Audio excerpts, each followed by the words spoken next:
Okay, we on? All right, well, thank you so much for that. And I'm going to have 10 minutes to do some quick questioning of Bill here. And I'm going to do a little framing first. For starters, as we think about the ASU GSV Summit, and we're so grateful for you being here today, we look at the growth the Summit's experienced, and we see it as a growth of an innovative spirit developing in education and quite transformational. Gates has been a critical catalyst around driving that innovation spirit.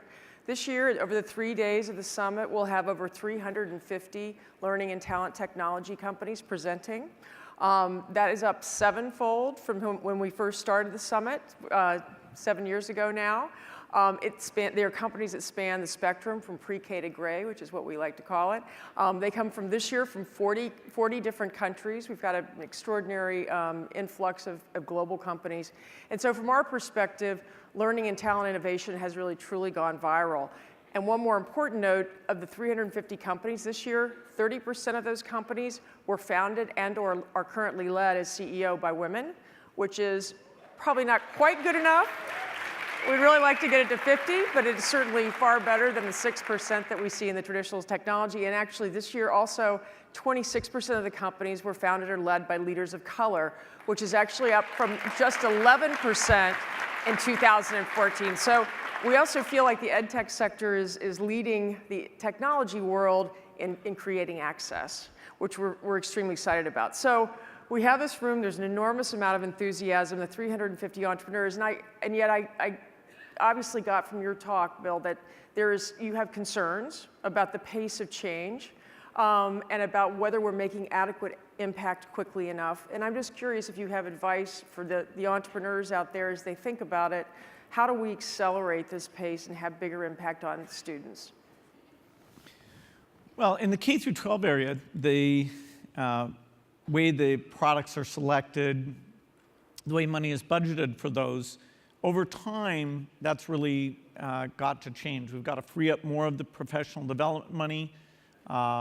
We've got to get some example products that are clearly so successful that it really opens people's minds to what the role of technology here is. And I'd say we're pretty early in that process. There are a lot of teachers who are willing to be the pioneers in this area. That's where we've gotten the adoptions so far.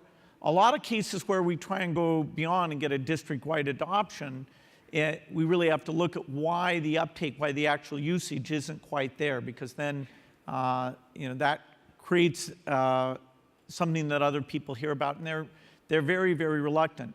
We do have the benefit, though, the digital tools now with a combination of PC, tablet, and cell phone. The three of those, we're close to universality. So the idea that the connection was holding things back or access to a device was holding things back, those haven't gone away. But particularly if some of the experience can be done on the small screen, then even when you get outside the United States, the access levels are starting to be a lot higher. And so there is a very positive framework.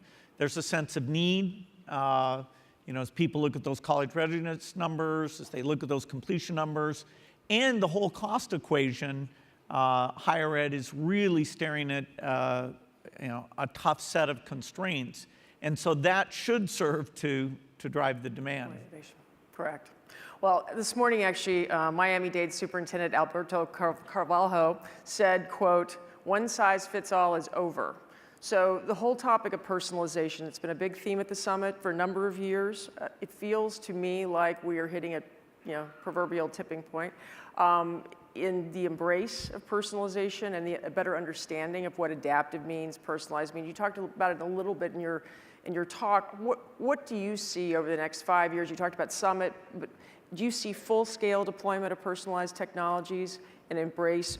Certainly in Miami-Dade, we're seeing an embrace of it on the personalized learning for the whole district. What's your prognosis, both in K-12 and higher ed, actually? Well, personalized learning is fairly clear definition, but I think there's different things that come under that umbrella. Math is the most straightforward because the idea of assessing knowledge very efficiently and saying, okay, if you really can answer those questions, then we'll move on to the other area. That's far more concrete than it is, say, in writing or history. And I was pretty amazed in my last visit to Summit to see how they have taken all the different areas and really given the student a sense of some degree of choice in what they're doing and a real sense of what they need to get done. And that the idea of agency, where the student knows how much they have to get done, they're making some selections there, it really creates a very different relationship between the student and teacher. So I'm hopeful that for math, we can get very broad rollout of that within the next 5 years. It does require the schools to be open-minded, because when you go to those new classrooms locations, they're not just in that a typical classroom. They've been allowed to remodel some of that space, and so the kids are moving around, and it's quite amazing. But there was an upfront investment there and a decision to get all the teachers to engage in that new model.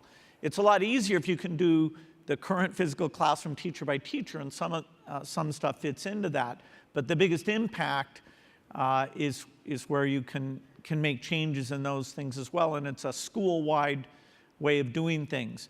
As you get up into higher ed, it's a lot more straightforward, because then there's an assumption that largely the student is motivated. The student knows what they're doing, and there the interactivity, the personalization, particularly in the remedial courses where we've gone the furthest, that we've seen a dramatic payback in. So at the summit this year, for the first time, we really had a section we called Tomorrowland. So we had a number of companies displaying who are doing great work around robotics, great work with artificial intelligence, great work with machine learning, gaming, cognitive-based gaming. What do you think? Do you think the embrace of these new emerging technologies, which were virtual reality, augmented reality, which you can't pick up a paper without reading about it at this point, I think, do you think this sort of array of emerging technologies is something that's going to accelerate the personalized learning and the adoption of technology across the education spectrum? Yeah, I think virtual reality it can make things more engaging, and there are certain things where you'll have more of a sense of, even if you can't, say, build a car, in the virtual world, you can sit there and put the pieces together and almost feel like you're doing far more than would be practical in the real world. So there's a lot of pedagogy about understanding the science and the math that really won't change much just because we put it in a virtual reality framework. Now then again, school is always about motivation. The material has been in the textbooks for a long time, and some subject areas hasn't even changed that much. And so if we can use it to draw people in, then that's incredibly valuable. I'm just starting for some of the videos I do, like where I go out to a refugee camp or I go to a developing country, to actually make a virtual reality movie so people have more of a sense that they can see what it was like and look around and feel it. And yes, we see, as we're creating those early stage things, we see a lot of engagement. And so combining that with the underlying concepts and not just having it be a distraction. I mean, in learning science, there's a lot about, you make things too animated, too colorful and things like that. It often detracts from what you're really trying to get done, which is the attention to a few basic concepts. So I'm sure we'll be able to abuse virtual reality as well as we have any new technology that's out there. But I do think that in terms of design, lots of engineering things, there are lots of places where it will play a practical role and hopefully draw people in. And the costs, particularly where you're just taking the cell phone and repurposing that, we won't have to wait a whole decade before the accessibility is there for the lower end versions of this. Exactly. Yeah. And then the higher end versions, having an environment where you spend the $500 to $1,000 and have it as a shared device. We should have that in a lot of locations as well. Okay, last question. One of the things I most admire about you and Melinda are that you're proactive. You're avid visitors. You visit schools. You've talked about Summit a number of times already. You visit schools. You visit universities. What's the key takeaway you've seen in the most recent period in terms of your visits? What are you hearing from educators on the ground that you're incorporating into your work? Well, it's been very interesting to learn about who online is working for. And so far, a lot of the people who are engaged in online are more these adult students who they're tougher because their scheduling is more difficult, but they're easier because they've come back for a reason. That is, they're self-selected that, okay, I want to become a nurse. I want to get this engineering degree. And so online, because it fits into that time flexibility, and because they're willing to persevere, that's been the initial audience that's worked well for. But there are people now, including ASU, who are using it for other cohorts, and they're taking the very latest, which is far more engaging content than we've had in the past, and trying to make it work for everyone. I think in education, there's two types of visits you can do. When you get discouraged and don't think anything can happen, then you got to go visit KIPP or Green Dot or High Tech High and see our Summit, see classrooms or Rocket Ship, which actually is doing some very interesting. Yeah. Go to one where it all really came together. Great teachers, a new approach, and you get reminded, wow, if we could do this for every student, this would be phenomenal. Then if you ever think, oh boy, this is great, then go and visit a college that has a 19% completion rate, or go to an inner city high school and get a sense of the disengagement that's there and the amount of resource that's just going to make sure that the environment's secure. And so we have plenty of opportunity to see both of those things. I do more visits to the ones that are doing well, because those are the best practices we want to spread. My most recent trip this fall was to Appalachia, and I thought that would be a mix. But because Kentucky has invested in their schools over the last 10 years, what we saw was mostly uplifting.